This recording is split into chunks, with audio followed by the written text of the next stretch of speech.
Welcome to our conversations on artificial intelligence with thought leaders in Africa. My name is Zenzele Ndlovu. I am the head of research at Machine Learning Africa.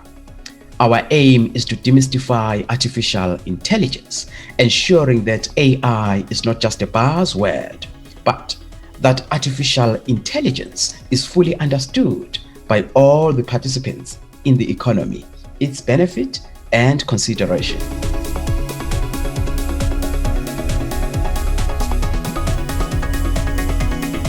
Hello everyone, and welcome to yet another of our weekly recordings where we speak to people who work in the field of artificial intelligence in our local market. One of the biggest challenges that companies face, especially locally, is finding the right talent. A lot of recruitment firms play in this space, but almost like generalists. I think many of you have experienced that you ask for a spec and then you get 400 CVs and almost none of them are relevant. But there are companies that's doing specifically focused work recruiting in this field. And we have a guest on the show today to speak about that. And we're very happy to see Matt Zenzele. Let me ask you to introduce him, please. Thank you so much, Johan. Today we have Mallett, the principal consultant and MD of AI Unity, a global recruitment specialist in the 4IR cloud digital transformation disciplines. And AI Unity is responsible for the placement of analytics, data engineering, data science, machine learning, AI, RPA, cloud, digital transformation professionals across all industries. Matt, you seem to be doing wonderful stuff in this space. Welcome to our conversation today. Thanks, gents, and thanks for the warm welcome and the introduction there. It's nice to be on the show. My first question to you: how does AI Unity works? Are you searching for candidates, or you do the entire process with the AI solution, from screening to interviewing to the final placement? Maybe if you can take us through about what you do as AI Unity. Sure thing. So AI Unity, we specialize in placing predominantly skilled, so that's intermediate to senior level individuals, all the way up to C-suite and director level within the core niche disciplines that you described there. Our focus is predominantly on the individual, so on the candidate side. But that said, we do work with clients as well. So the large majority of the time, our clients are our candidates and our candidates are our clients simultaneously. And so what I mean by that is we work hard to identify top talents in particular markets, and then to work with that individual, or those individuals, to understand what is the complexion of their ideal next career opportunity. What does it look like to them? Many times I reach out to an individual and I say to them, are you open to hearing about new career opportunities? And they say, I'm not looking. I say, well, that's perfect. That's not the question that we're asking. The question is, are you open to hearing about new opportunities? And many times people turn around and say, well, I'm always open, as everyone always should be, really. So I think the thing that we do is we work hard to understand, what does a candidate want to do next? The people that we work with are high-level academics working in niche disciplines within data science, machine learning, AI, digital transformation, and the likes, and are career-minded individuals themselves. And so they kind of know what they want to do anyway going forward. So far be it for us to tell them what to do. We rather just ask, what do you want to do? And then we try to become the conduit or the mechanism or the vessel to help them to secure that ideal, or the complexion of that ideal next career opportunity.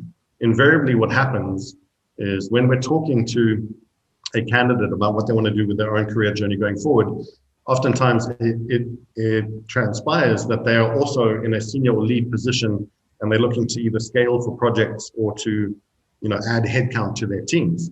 And so they flip it back on us and say, look, I want you to help us on my own career journey, but we also are looking to hire for one or two individuals, and can you help us to do that as well? And so, as I say, our clients are our candidates and our candidates are our clients simultaneously. Does that make sense? Yeah. Absolutely, it does. Yeah. It does. Yeah. Matt, AI Unity works across various markets. How would you say the South African market differs from the international markets that you work in when it comes to finding these kind of skills and placing them? It's an interesting question. I mean, obviously, it's well stated and well noted that we have high levels of unemployment in South Africa. But does that apply to the kind of niche disciplines that we focus on? Yes, but maybe not to a degree as it would in other industry sectors or in other disciplines across the industry. Where we differ, I don't think we differ. I think there is a lot of enthusiasm, energy, drive, commitment to these core disciplines. And you see it in the way that a lot of international markets are, for want of a better word, dredging our talent pools here in South Africa. So are dredging our talent pools here in South Africa. Some of the best talent that we have here is being earmarked for opportunities globally and are being, pulled to these opportunities. And that is, that's a good evidence of the level of academics that we have here, the level of, commercial experience that individuals have in this space. And so, I think I see that there is a lot of focus. Places like Cape Town in South Africa, on the continent, other locations on the continent like Kenya, like Ghana, Morocco, other places are centers of excellence, if you want to call it that, around these niche disciplines. But to answer your question, how do we differ in terms of the talent pools? I think we've got great talent. You can see a lot of our talent is being populated into global markets and are doing great things there. So I think we've got the enthusiasm. I think we've got the skill sets. I think we've got the competence. I don't know if we have the maturity yet from a business sense in terms of maximizing the talent pools that we have, giving them use cases or projects or opportunities to apply that which they hold already within themselves, at scale, basically. Does that make sense? It does, yes. Yeah, indeed. So I think the thing that if I was a professional, if I was someone who was working in these disciplines here locally, what would attract me to global markets like the US, like the UK, like opportunities in Europe? I think it's the business maturity around the complex data science, machine learning, AI, RPA, digital transformation. Their maturity is more advanced than ours. And so as a consequence, if you were to go and work in those, or you work remotely for those businesses and those companies and those locations, the reality is you might get exposure to use cases or projects that are more advanced with what you might find here locally. I think COVID-19 and the want and desire to implement more digitization here in the local market and the knowledge that we needed to sort of advance our maturity here in order to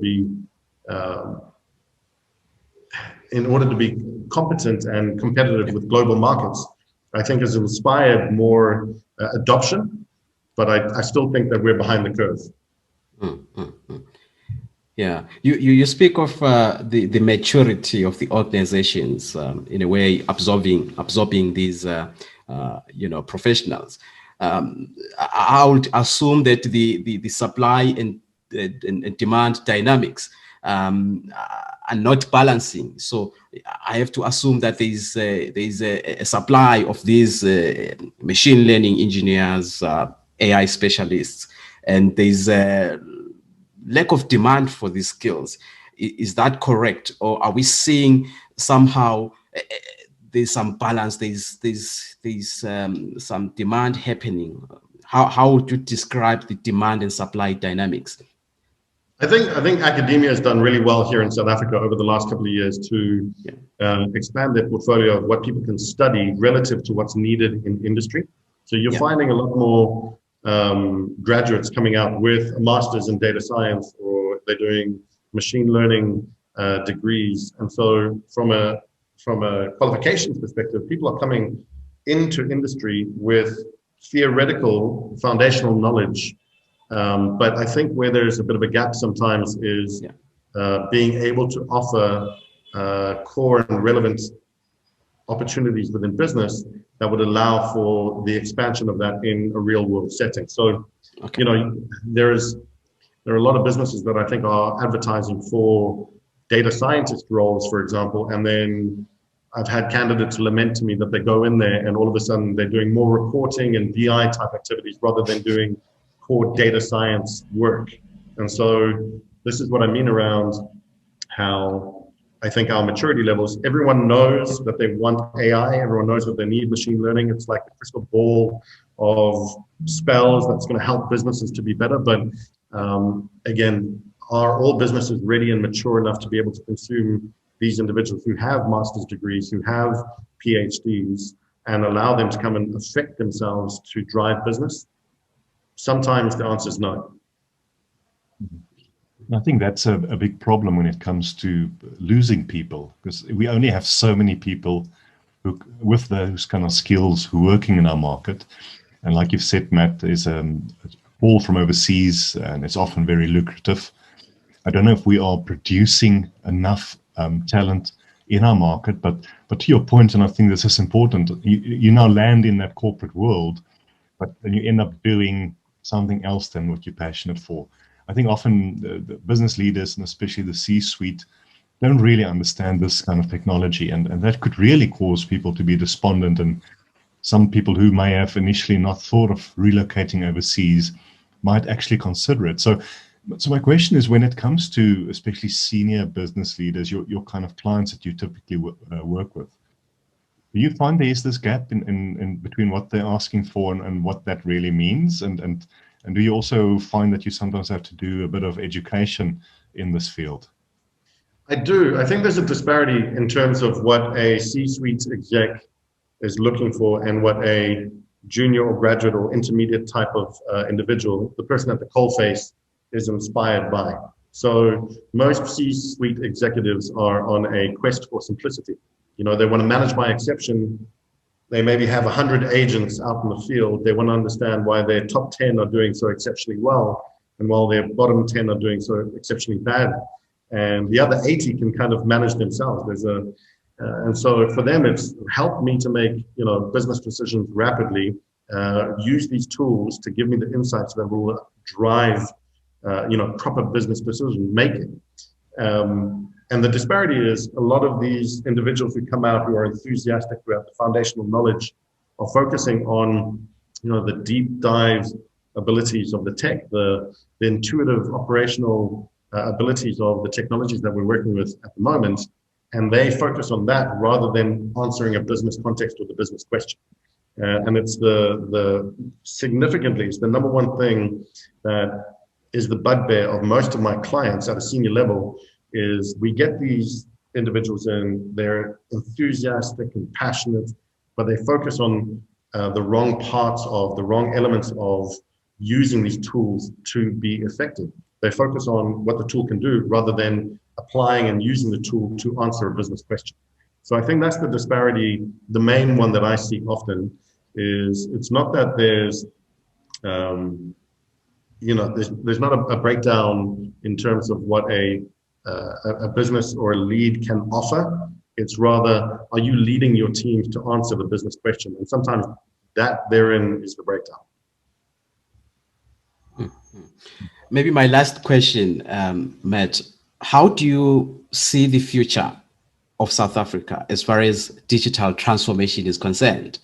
Are we going to see massive disruption happening in the near future, where, as far as these technologies, machine learning, RPA, cloud, and AI is concerned? Are we going to see traditional roles being disrupted and new roles emerging in the near future? I think absolutely. I can't see how we can't be, given the context of how much influence, how much investment is happening in digitization across every industry sector, across you know, whether you're an SME, whether you're a large-scale enterprise, multinational. the amount of startups that are being invested in here locally as well. I think the entrepreneurialism within South Africa specifically as well creates and brings to the fore a lot of opportunities for international investment. So the amount of money that's being projected into or invested into South Africa, ongoing, you look at the likes of Amazon, the likes of Microsoft, they're investing heavily here locally, and that will continue to grow. So I don't see how that momentum will wane or dissipate in any way. I can only see it growing. So, hopefully there is a continued influence around these disciplines. I hope that academia, which it looks to be doing, is supporting the needs of business and industry by funneling in the right types of candidates in order to support the need. The demand is great. We just need to make sure that the supply coming through continues to be great as well. Awesome. A lot of good insights there. I mean, you work on the whole face of this topic, and it was a real honor to have a chat with you. It was a bit too quick. There's so much more I think that we would love to ask you, but we wish you and your organization well, and make us proud in finding all these people that we need to build our society and to build our economy when it comes to this kind of skill.